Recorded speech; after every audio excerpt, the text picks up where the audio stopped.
All right, so I just want to thank the organizers again for putting together this program. I was very excited to see a KITP program focused on the physics of the polar regions. And I do have a result that I think I can offer with respect to Patrick's question in the next few slides. So yeah, what you're looking at here is the Thwaites Glacier, and it's quite spectacular, actually. You can see the ice is flowing, but also fracturing at the same time. It's really complex, so the major question we're interested in is if we can construct an effective constitutive model that can describe the ice shelf flow using vast amount of observations as well as physics-informed deep learning. So Ching already mentioned earlier that to make a prediction of ice sheet dynamics, you need to know the basal traction. You also need to know the viscosity structure of the ice, which is not directly measurable. So the major goal of this project is to infer the viscosity structure of glacial ice. And Glacial Dynamics 101, essentially, glacial ice also follows the fluids equation, but because the viscosity is so large, so you can drop all the nonlinear terms from the Navier-Stokes equation and only focus on the Stokes equation.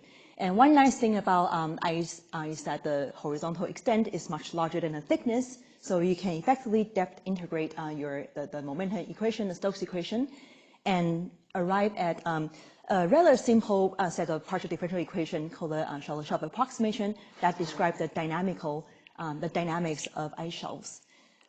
So if you look at this Shallow-Shelf approximation, it involves variables such as the horizontal velocity as well as the thickness, and those are measurable quantities.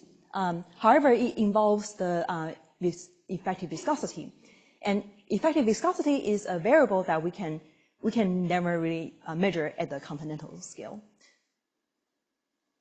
So just definition, when I say the effective viscosity, I'm just referring to these coefficients between the deviatoric stress and the deviatoric strain rate.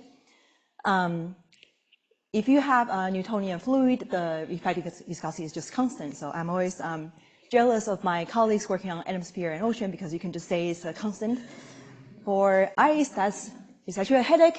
We don't, land ice, sea ice, the ice is not really Newtonian.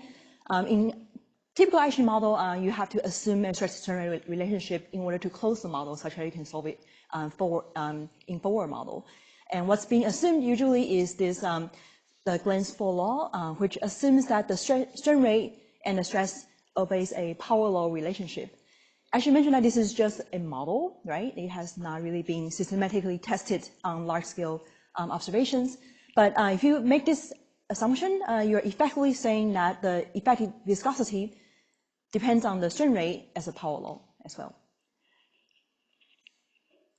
So that power law rheology is actually built on previous lab experiments.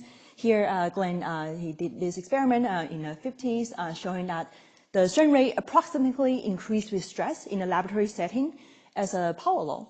And then this prefactor can be temperature dependent, exponent roughly 3, although in his paper he says between 2 and 4. You can imagine, so that was for laboratory ice. In reality, there are all sorts of complexities. For example, you can have water contents between the grain boundaries, you can have impurities. All these effects could affect the prefactor, and their impact on the rheology is also tightly coupled. And another complication is that in the real geophysical timescale, you can have very small strain rates in interior of the ice sheets. So this is 1 over 0.001, 1 over year is a timescale that's quite difficult to get to in the laboratory setting. Therefore, this raised many questions about whether, to what extent can you actually extrapolate a laboratory-derived rheology into a actual geophysical system. So there has been a list of amazing work for the last 60 years debating about what should be the correct rheology for glacial ice. So here I just want to take a slightly different approach and think about whether we can, instead of assuming a power law rheology a priori, can we just infer the viscosity itself and then see what's the functional form between the effective viscosity versus other state variables. So we're not going to assume the power law rheology, and then we want to see if we can see the power law revealed by the data on its own. So just to show the problem statement here, we want to learn the effective viscosity from observations. This is the set of equations I mentioned earlier. Here are the data we have. I'm always fascinated by these observations. You can actually see the velocity and thickness observed from space. So we do have pretty good observations of the velocity and the thickness from observations. The only unknown we don't have in the shallow shelf equation is the effective viscosity. Therefore, the goal of this problem is to find the effective viscosity, which will be spatially varying field because it's not Newtonian. So we want to find the viscosity such that along with the observed velocity and thickness satisfy the equation. So this is an inverse problem. And we are focusing on ice shelf because there's no basal traction, it's floating above ocean, so we reduce one uncertainty related to unknown basal traction. So we're going to do this solve this inverse problem using physics informed neural network. I'm very happy Ching gave the talk before me and introduced all the details about this algorithm. In a nutshell, physics informed neural network, it represents the states that we want to model with neural networks. So what that means is that the physics-based model itself is differentiable. That means the gradient of the cost function with respect to the parameters that we want to infer are differentiable, and then you can obtain those gradients pretty easily. And I should mention that actually this paper by Brian Reel and Brent Minshew, they have managed to use this framework to infer rheology 2 years ago. So in their framework, they're still assuming this power law rheology, and what they're interested in inferring is this parameterization of the prefactor in the power law rheology, called the ice hardness field. And then you can kind of see the emergent result. It's more or less consistent with what we think the ice rigidity should behave. Near the large rift, you see lower ice rigidity. So the major difference we want to in our project is that instead of assuming this power law expression in the inversion framework, we want to just directly infer the viscosity and then see what functional form does viscosity depend on the state variables. So again, the neural network here is used to represent all the states we want to model. So that include the viscosity field, velocity and thickness field as a function of the input variables, which are just the horizontal locations. And throughout the training network, again, we have observation of the velocity and thickness. Therefore, the neural network will find a representation of the velocity and thickness that closely agree with the observed velocity and thickness. And then the neural network will substitute the representation into the equations such that the represented velocity, thickness, and viscosity satisfy the physics equation. And throughout the iterations, we will minimize the mismatch between the modeled velocity, thickness, and viscosity field, both with the data as well as the physics. So if you're interested in using this as a data assimilation tool for any new problem, I strongly recommend starting with a synthetic example, right? Because you will learn a lot from that. And here's just to show that it works pretty well. We give the velocity, thickness data, and then of course neural network can fit those observations pretty well. In addition, because there are PDEs in the cost function, so the neural network can predict the viscosity field, even without having viscosity data in the cost function. So this is quite different from a classical machine learning framework, right? Classical machine learning, you'll need to have data to get the prediction, but here you can predict the viscosity, which we don't have data. And it agrees pretty well. So applied to the real observations, this is the Emery ice shelf. We have ground truth observations of velocity, thickness, and the neural network can fit those pretty well. Additionally, neural network solves the shallow shelf approximation and predict spatial varying fields of the effective viscosity. So we don't have any observations of the effective viscosity, so is this real?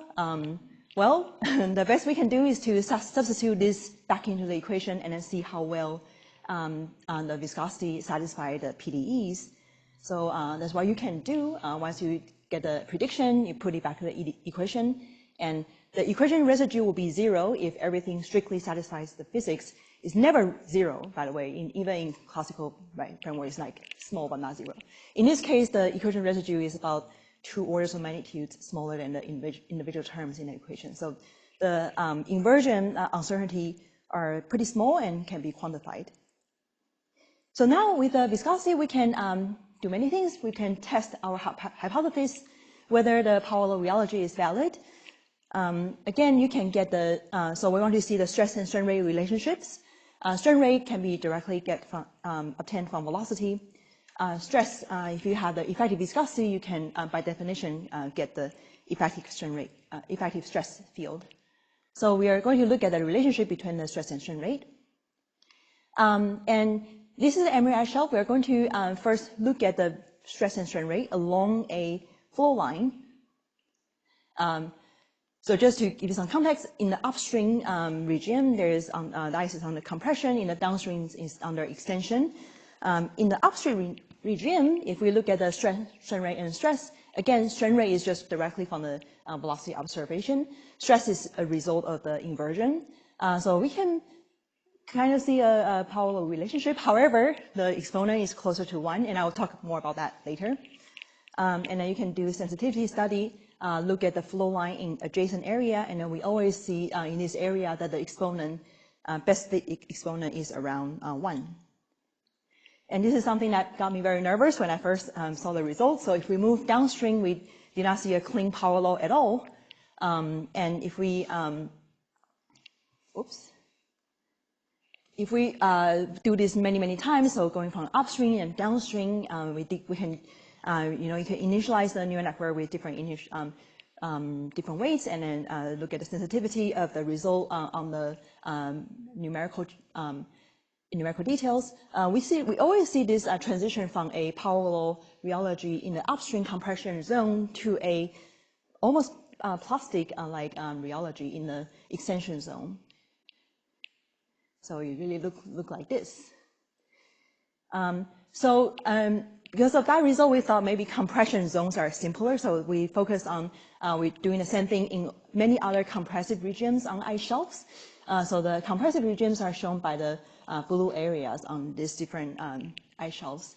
And this is the main result. So on this 5 different distinct flow line in the compressive area, we look at the stress and strain rate. Again, stress is the variable that depends on the inversion result. And we actually were able to see a power law trend across different ice shelves. I really was very surprised when I saw these 3 flow lines, because these are from Larsen C, Nansen, and Flichner. They are really from very different locations, but they have very similar rheological behavior. And again, I'm not assuming a power law rheology in the inversion framework. So the fact that you're seeing a straight line on the along this local plot is truly revealed by the data itself. The power law is revealed by the data instead of the assumptions. Okay, so if you look at the exponent, you just look at the slope on this plot. You can see that the exponent, instead of being 3, you actually have a range of different exponents that can go from 1 to 4, depending on which regions you're at. And we try to find the most consistent analytical expression with the inversion result. This is the most, the so-called composite rheology that we found that can explain the result we got here. So if you have small stresses, your creep mechanism is dominated by grand boundary sliding, and that will give rise to a smaller stress exponent. So that's closer to what we see at the smaller stress regions. If you're under large stress regimes, you can trigger dislocation creep mechanism, and that will give a larger stress exponent. So this was observed in laboratory, and you can also see on real ice shelves when on a Nansen ice shelf, the stress is very large, and then you tend to see a steeper exponent. And so there was this work by Milston et al. They look at various different regimes, and our result is actually roughly consistent with their result for the bird ice stream, where they see that n is closer to 4 in upstream area. So one thing that was interesting is this linear regime. So this is the first result I show you on the Emery ice shelf. And we were very nervous when we saw it for the first time because it was so different from any n values that people have reported in the literature. But earlier this year, there was actually a paper by Ching and Iversen. They did laboratory experiment, and then they showed that if you have melting between the grain boundary, that can trigger a linear rheology behavior. So I'm not sure whether that will explain what we see here, but if you look at this regime, this is the Emery ice shelf that corresponds to this area. This is a regime where you have seasonal melt in the summer. So I'll be very interested in if any of you have insights about whether there are ice cores available in those regions that can be used to conduct rheological studies. So if you look at this composite rheology expression, it depends on many variables.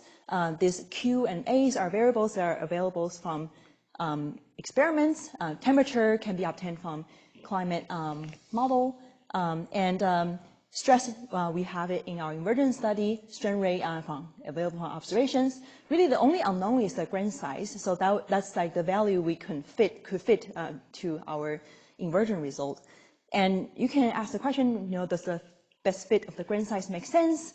The bad news is that we don't really have grain size observations in most places, but I was so excited when I met David last year. He mentioned he has an ice core at one of the locations that we had where we had the stress and strain rate result, and then on that location, the ice core shows a grain size on the order of magnitude of 1 millimeter.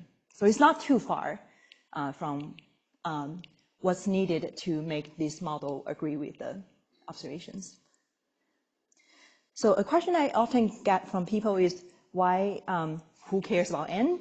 If n is like 3, 4, 2, they're all so similar. So I really like this quote from this paper by Magana and Minshu.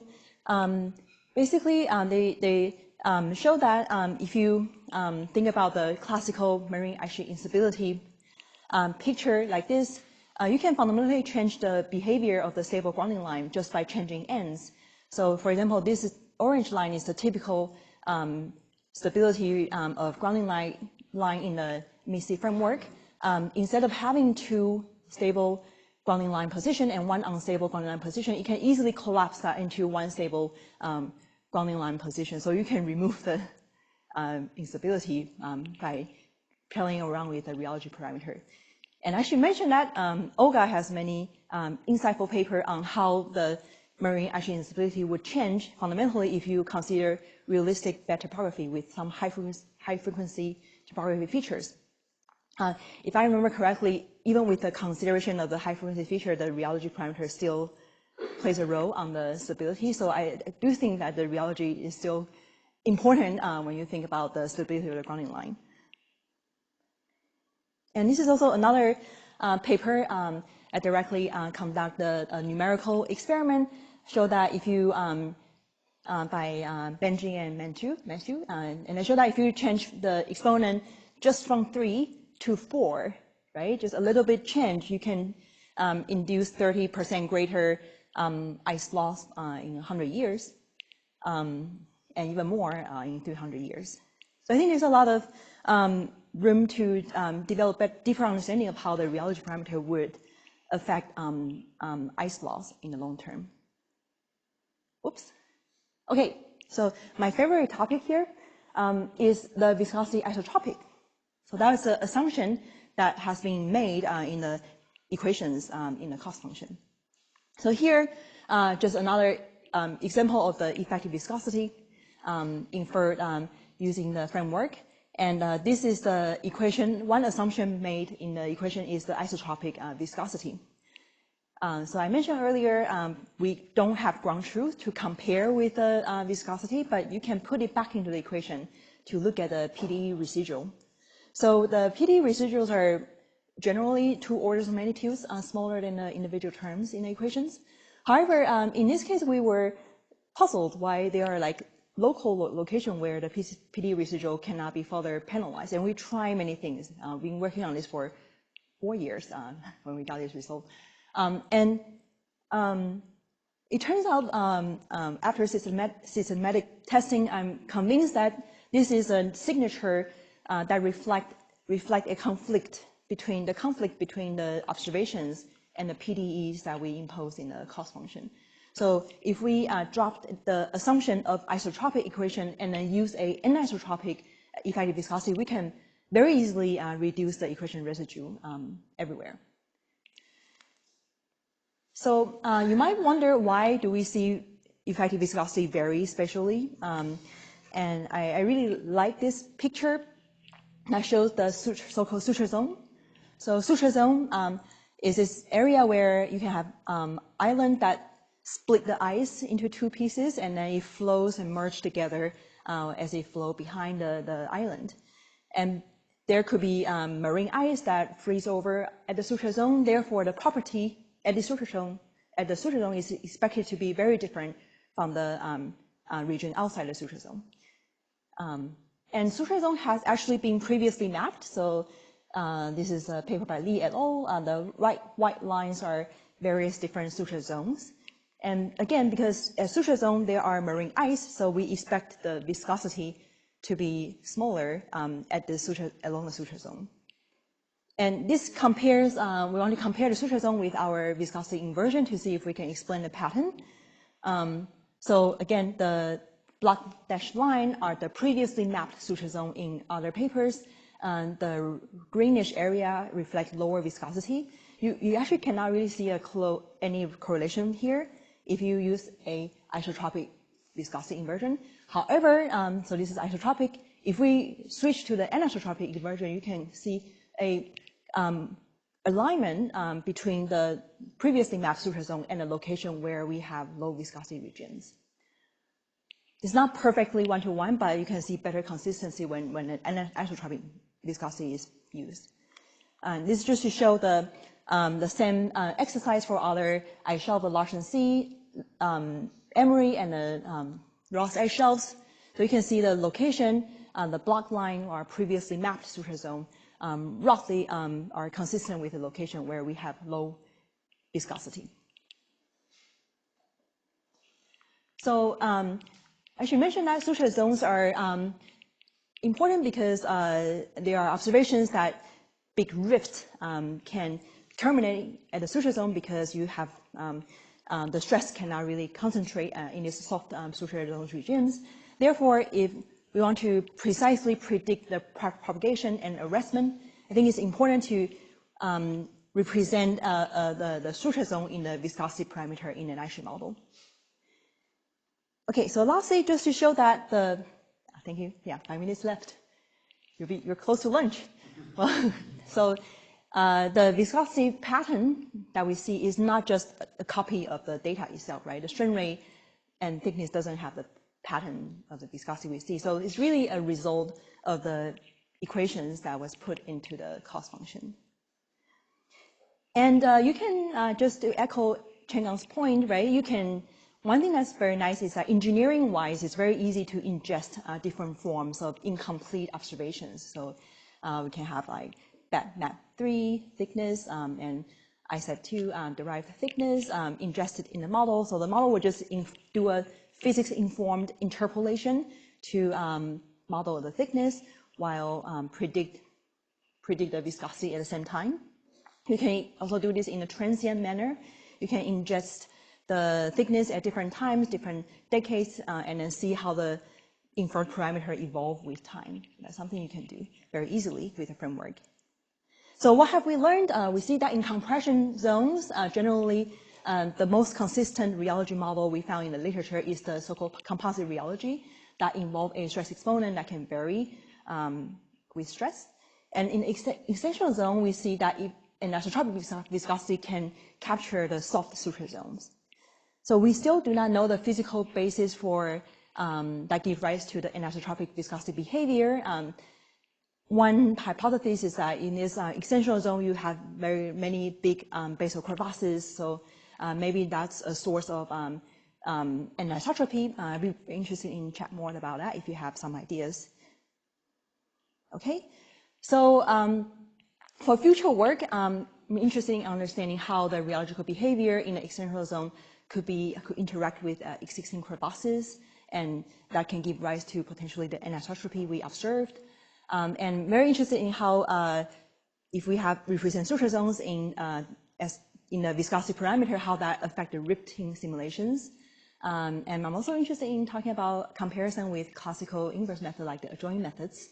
Another thing I think is very interesting is whether it's possible to put the composite rheology directly in a ice sheet model and see the sensitivity of the ice loss dependent on the composite rheology.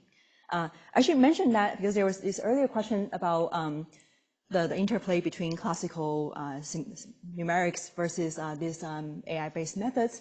I would not I think about this AI-based method as a knowledge discovery tool, right? But if I want to study how the rheology impact the Bohr model, I will still the classical ice model is still a much better framework for that kind of sensitivity study. I would not use a physics neural network for that. So just to mention, all the code are fully open sourced. In this, so our package is called DiffIceJax, stands for Differentiable Neural Network Solver for Data Simulation of Ice Shelves. It's written in JAX. So in this GitHub page, we have many examples from simple synthetic data to more realistic examples. And if you are new to JAX, you can also there are many collabs, so you can just click it and then you will see how the neural network can train without downloading any packages.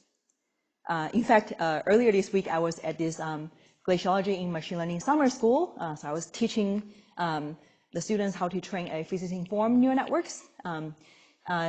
Really glad that we were able to do that this year, given all the funding uncertainties. But everybody had a great time. So this is actually the second year we did it. Last year, this is George and Michael from last year, summer school, and they were very happy that they were able to get the pin to work on their laptop. All right, so yeah, the package is available by pip install, and it was also open peer-reviewed in this journal called Journal of Open Science Software. So if you have spent substantial amount of time developing tool and packages, and you think that is useful for other people, I strongly recommend send your code to this journal. They will have reviewers that test your code, make sure that it's fully reproducible and meet the open science, open software standard. So most importantly, it also gives the recognition of the software development in addition to the science. So is 12:30, 15? Yeah, you have. Yeah. Okay, I'll finish it up soon. Yeah, and so our supplemental material ended up being 60 pages, and I just want to say that in a lot of the machine learning work, right, you just talk about the success, but every success is built on hundreds of thousands of failures. So here is a documentation of the most important lessons we have learned, including what Ching mentioned, like how do you tune the weighting between different terms in the cost function. In my opinion, I think the important failure examples are just as important as the successes. So just to sum up, taking a step back, how do we go from physics-informed machine learning to machine learning-informed physics? So I really like this term because it's physics-centric. And many students, when they learn about pins, they ask, if you are going to put in the physics into the cost function, how do you learn any new physics if you already know what you're going to put in?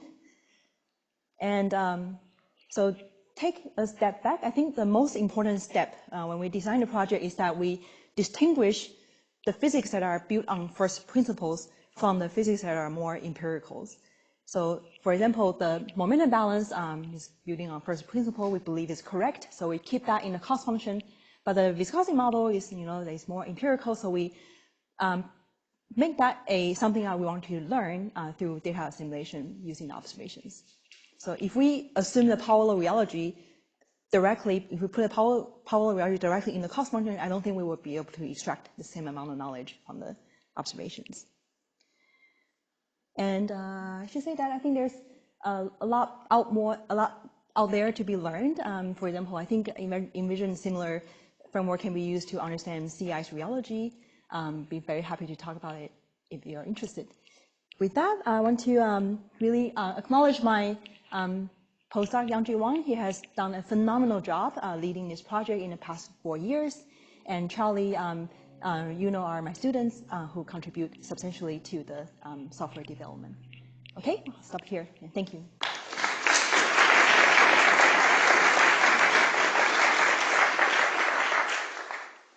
right, we've got time for questions.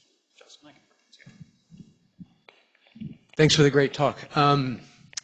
You had an equation for the two main regimes that you are using with the exponents of 4 and, what was it, 1.8? Yeah, 1.8. Yeah, and they had temperature in there. So if this is a depth average model, how, and clearly the temperature is changing with depth, how should I think about that? That's a great question. So you can go to supplemental material. We have a very, let's see if it's on. Anyways, one of the chapters is about how to go from that equation, and then you take a depth average equation. You can write effectively the same symbolic equation for depth average in terms of depth average temperature. So we have to assume some depth average temperature structure, and then that is included as the uncertainties in the comparison. So we go from like linear temperature to like some, you know, Robinson temperature profiles. So does that mean you're really learning the rheology at a certain spot because of the exponential dependence in temperature, that it's really softest in a certain spot? And not necessarily, because you're, sorry, just clicking back quickly. If you write this as in terms of depth average, if you integrate this equation along depth, you will actually get approximately the same equation in terms of depth average temperature. So all you need to do is to plug in the depth average temperature into this equation, and then you can, as long as you see a straight line, that means that this equation is not local, right? You're still fitting this power rheology along the flow line. okay, thank you. Yeah. Thanks a lot. Yeah, great presentation, great summary. That's a compliment from Olga. So yeah, you can put it on record. Yeah. Great presentation. I have a couple comments. I'm a bit uneasy about the heterogeneity of the viscosity, because then your deviatoric stress is not, the trace is not zero. So unfortunately, the incompressibility of ice and homogeneity of viscosity, they are not B bar, but mu, if you go to the deviatoric stress term, when you have definition of your deviatoric stress. So essentially, the trace of deviatoric stress is zero, and the incompressibility of ice, they have nicely mimic and mirror each other. As soon as you introduce isotropic,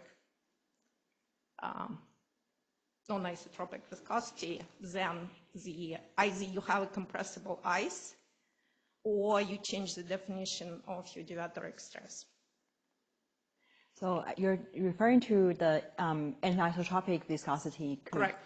I completely agree. So so far for the anisotropic regime, there's not a clear way to close the model in how to put it back into. It's useless in terms of forward modeling of ice sheet. No. It's the equations, like the way how you would write the anisotropic viscosity is not, and the vertically integrated momentum balance of the ice shelves, they are not consistent either with the definition of deviatoric stress or the compressibility of ice. So either of those would be violated if you use. We should chat more, because what I meant by anisotropic viscosity is really just converting this viscosity tensor to these two. Precisely. Yeah. So yeah. your the trace of your deviatoric stress has to be 0 because the ice is assumed incompressible. If you relax an assumption of incompressibility, then you're good to go. But once again, the incompressibility is used in the derivation of shallow shelf approximation.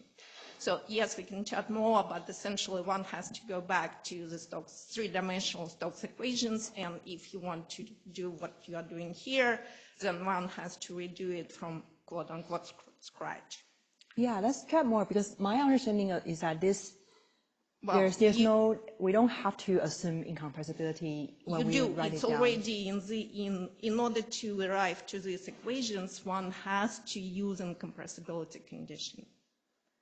Let's talk about that. Yeah, we can talk about more. And and now I'm a bit uncomfortable that you derived your n, like in all those previous slides, from a flow line.